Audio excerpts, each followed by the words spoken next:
So this is kind of a different thing than what I usually do. You know, I usually make videos that are edited, structured out, and I make voiceover over, you know, other clips from movies and whatnot, as you've probably seen before, but this is something a little bit different I wanted to do this time around for a reason you'll see in a sec. That up there is the Matterhorn. The Matterhorn that you'd find in a wonderful Disneyland, that's right. I would have gotten a better image of the iconic castle, but I'm literally like right under that right now. But you know, I kind of just wanted an opportunity to kind of log this trip because it's probably the last time I'm going to go to Disneyland in quite a while. I'm here with my wife and my family this time around, and you know, considering that I like talking about, you know, entertaining things here, you know, I wanted to talk about my favorite rides, just kind of show a little bit about our experience here in the park and not make it sort of a formal thing, just make it very casual, an easygoing experience sort of thing. So I hope you enjoy it. I mean, there's not really going to be any sort of flow or natural structure of things. We're going to see how this thing goes, and I hope you enjoy it. Alright, so this is the shooting exposition, which you can find right near Big Thunder Mountain and Frontierland. I've always really enjoyed this. Let's see how good I do.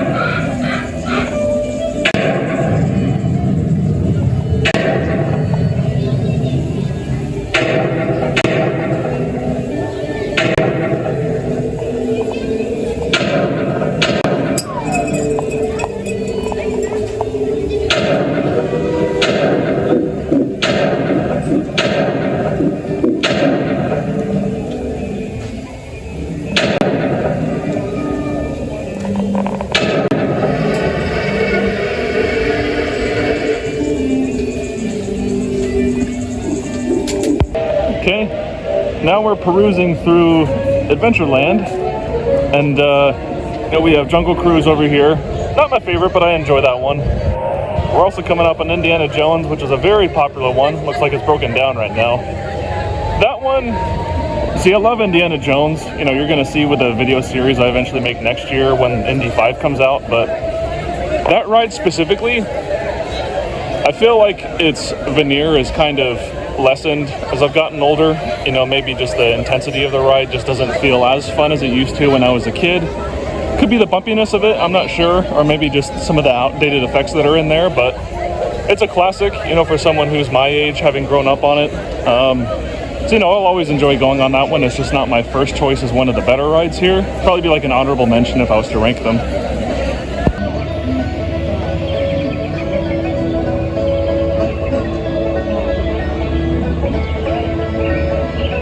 Really enjoying being here on this Columbia River sailboat.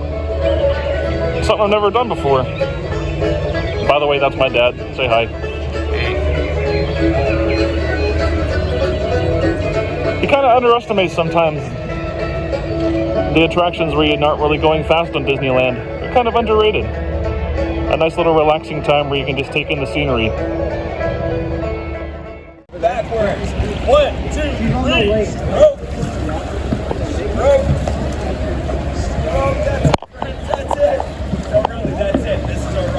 You know, this trip has been one of a lot of firsts for me, and going on the canoes was one of them. And again, very underrated and, you know, kind of under talked about ride, I suppose you could say. I mean, you don't normally go to Disneyland to work out, I guess you could say, but it was fun. It was a nice little break from routine. We went on Splash Mountain yesterday, but we got pretty wet on that time, so here's the hoping round 2, more towards the back of the log, is going to be much better for us not getting so wet, because I'm like a cat.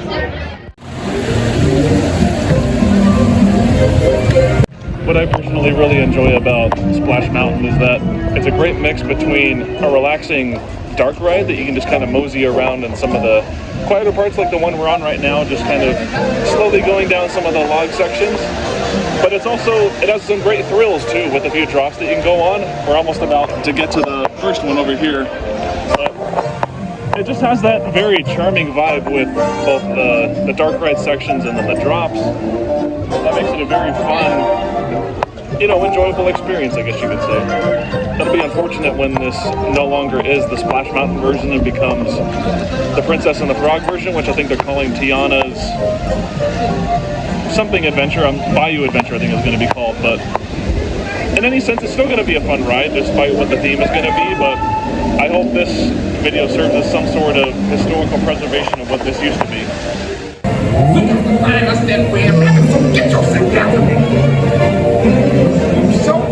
best part of this ride is when you're going up this massive lift hill to the laughing place, which is the anticipation going up to this huge drop is so great. And you feel fearful that you're just going to get splashed. What's the word? Yep. 12 seconds later. No, I'm still alive. My wife is too, thankfully. But yeah, that drop is great. You know, it's just I think it's like a 45-degree angle down maybe 50 feet or so. And it never gets old. It never gets old, no. And when you're sitting in the back like I am, you know, you barely get wet at all. Not even my hat fell off. Oh, by the way, see this? Thank you, GameStop. Great Pizza Planet hat. You made my day.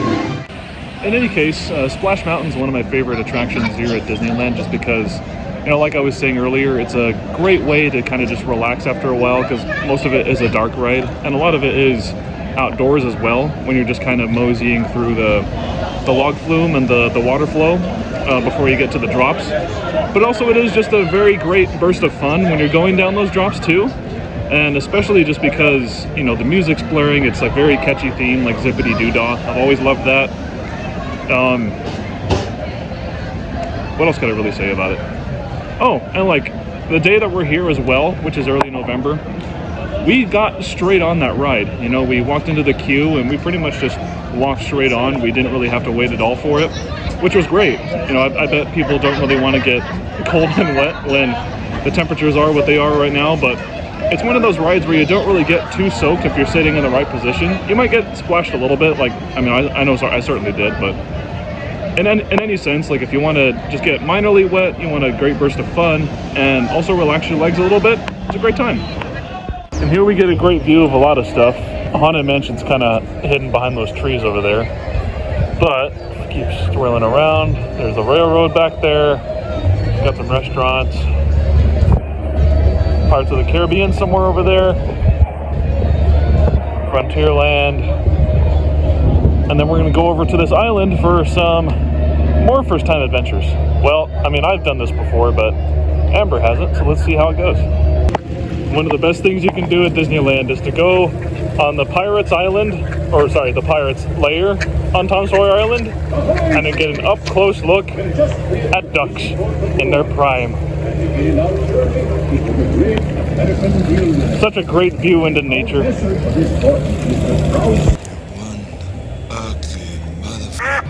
little cave system is not built for a 6-foot person like me.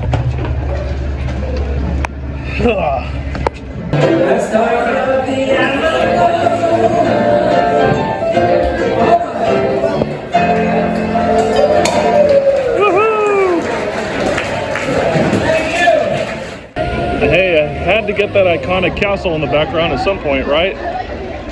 Looks great today, despite the absolute hordes of people we're dealing with.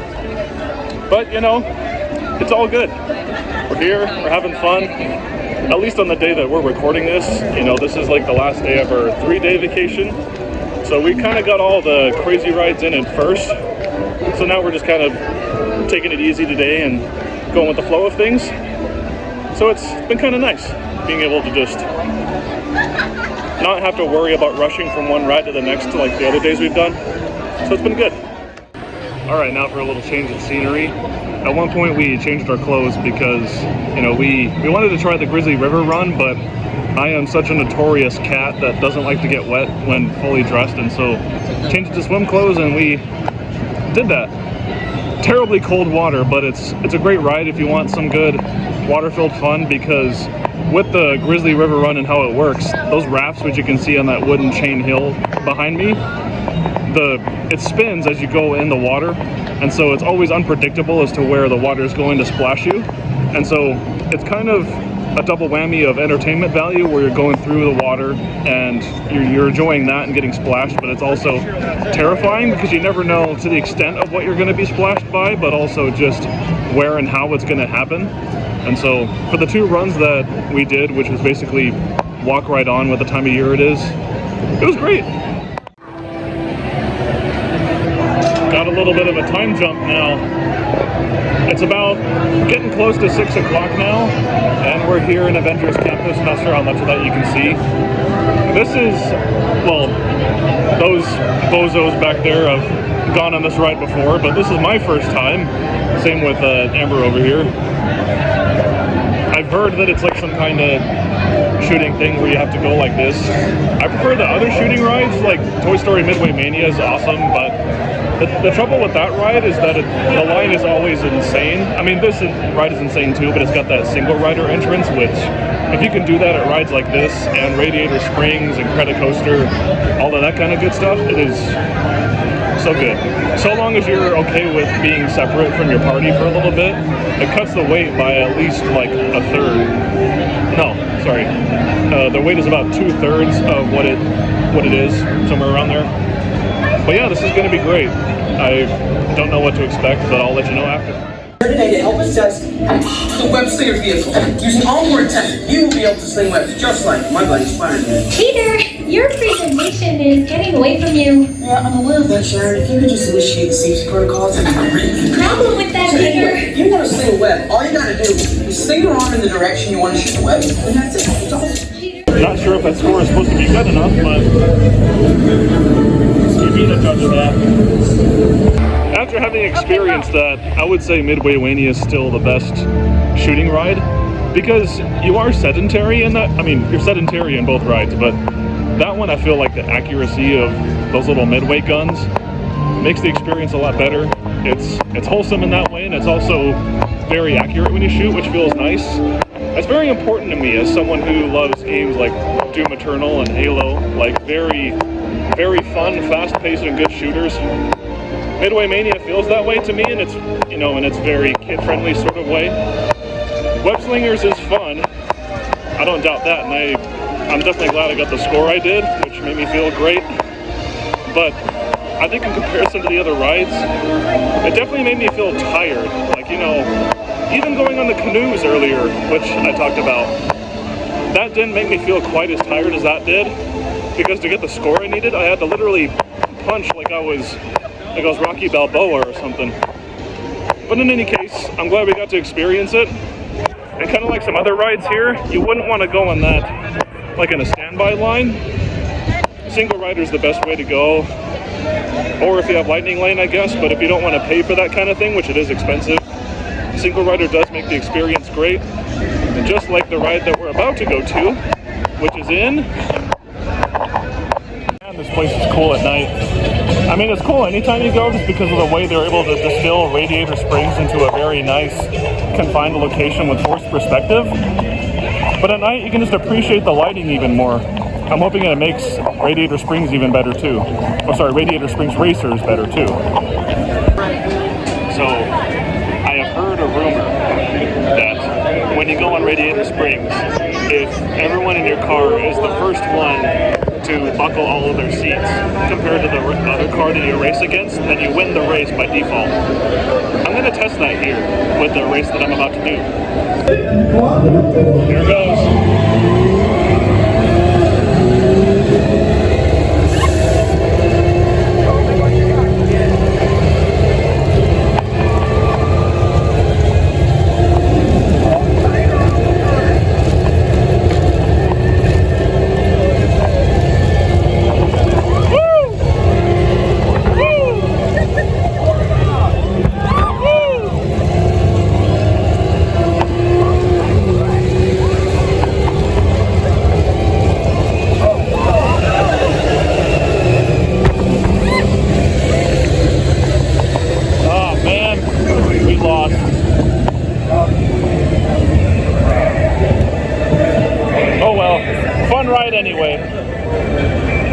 parents are such boomer goofballs.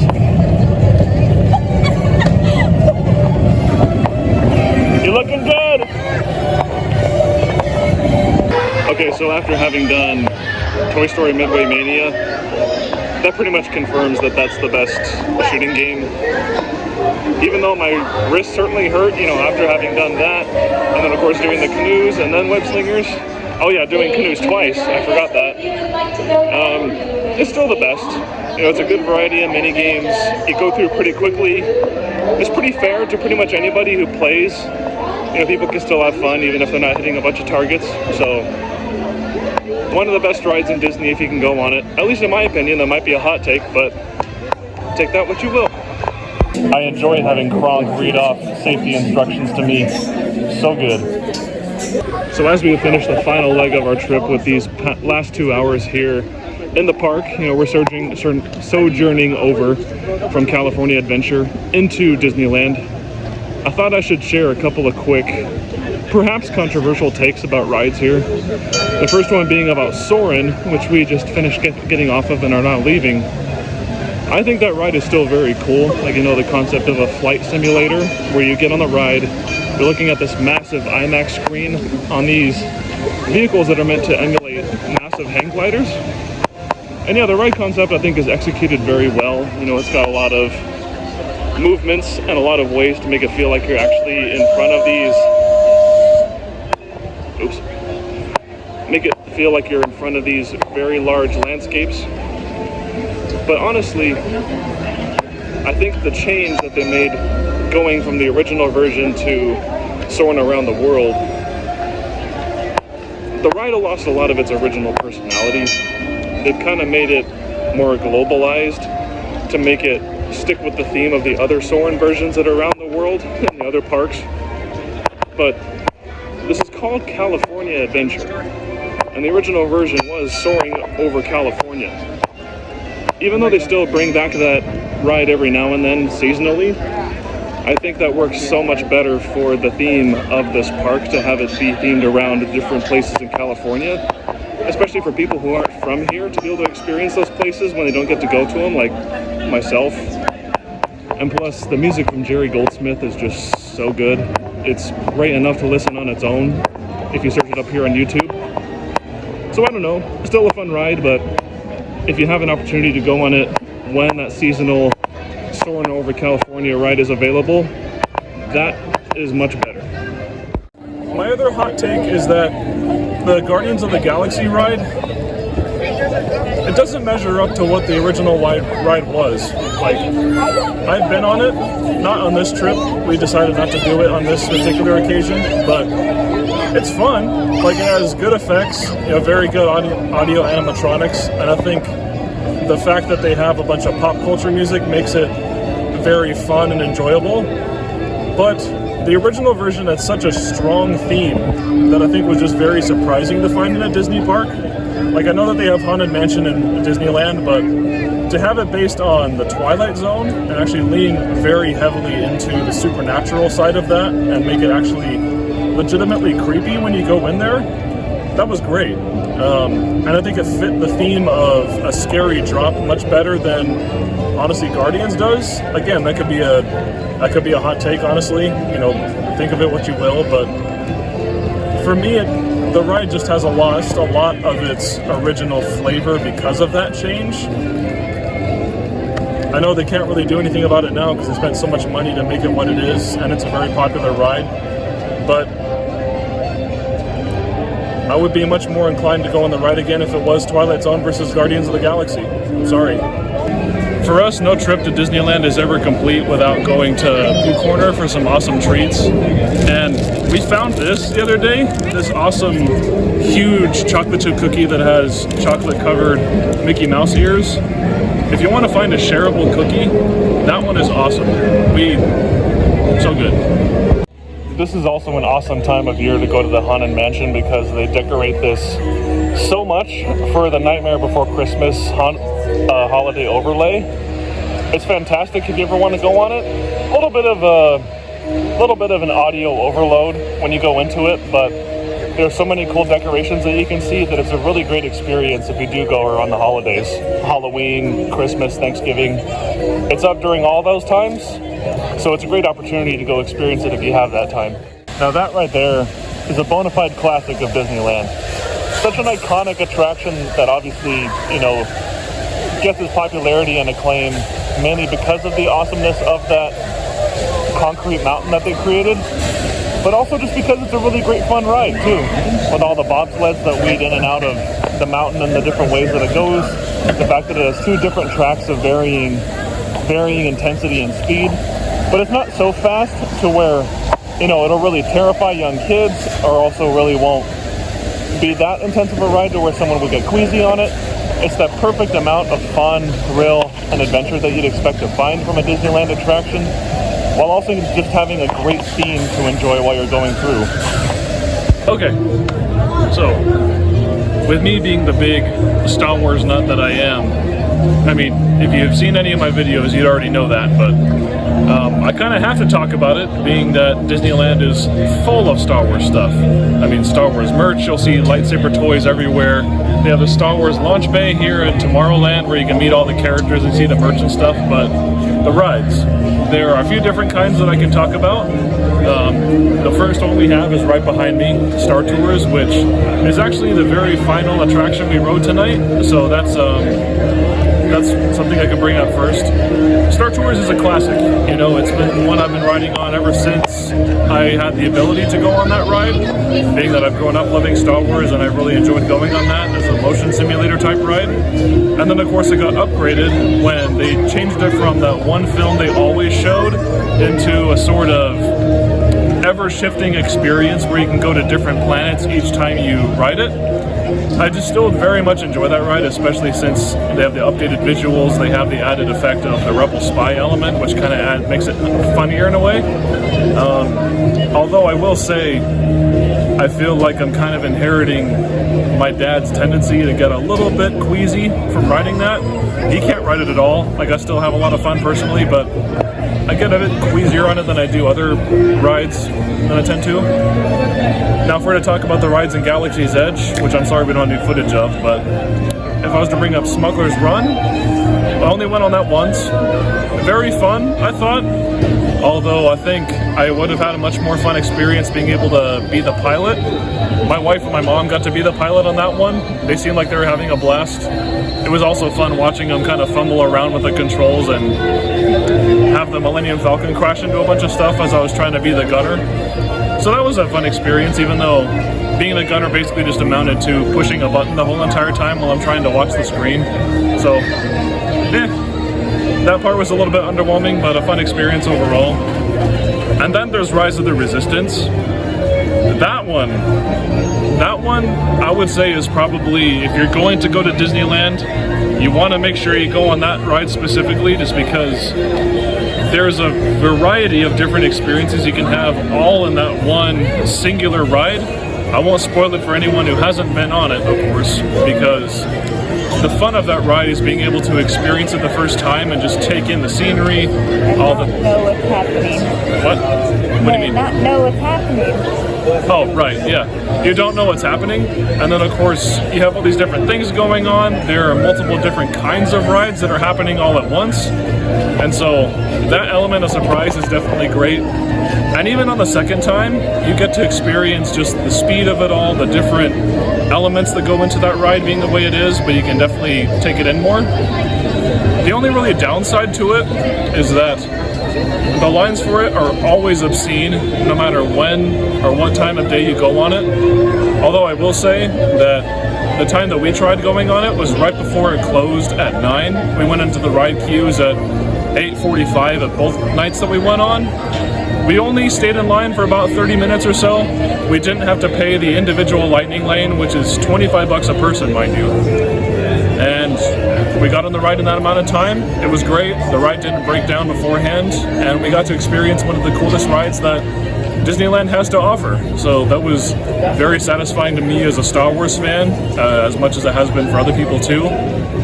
But there is one other ride that I'd like to talk about that is single-handedly the best ride in the park, and it's actually right over here.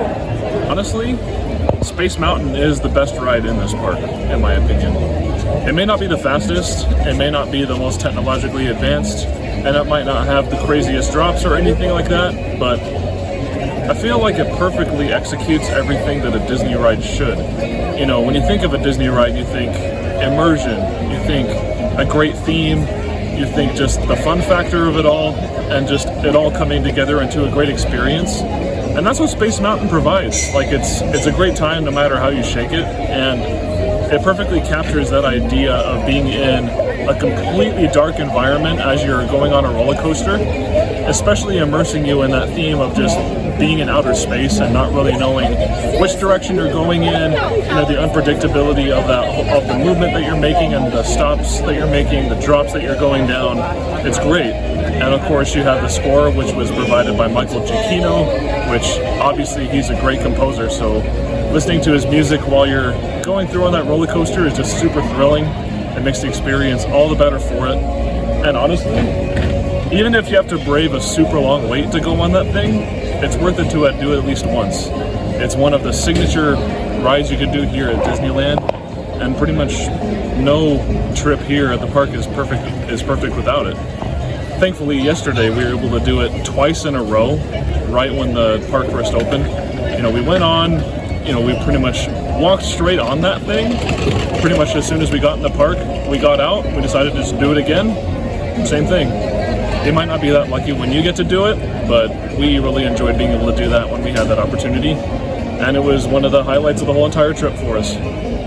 And that's it. Thank you all for watching this little travel log that I created. I do apologize for how poor the video and audio quality was. As I mentioned in the beginning, normally I just make video essays with scripted voiceover, so making something off the cuff and unstructured like this is not something I'm used to. But if you at least thought this was fun to some extent, please let me know in the comments. Any suggestions for improvement, beyond the obvious, would be most appreciated. I don't really plan on making too many more videos like this in the future, except for maybe one where I talk about unique movie theaters local to my area, but who knows if I may change my mind later. In any case, if you liked what you saw and would be eager to see more of what I have to offer, please consider subscribing to the channel and joining the notification squadron so that you won't miss out on my future videos. Thank you so much for watching, and I hope you all have a great one.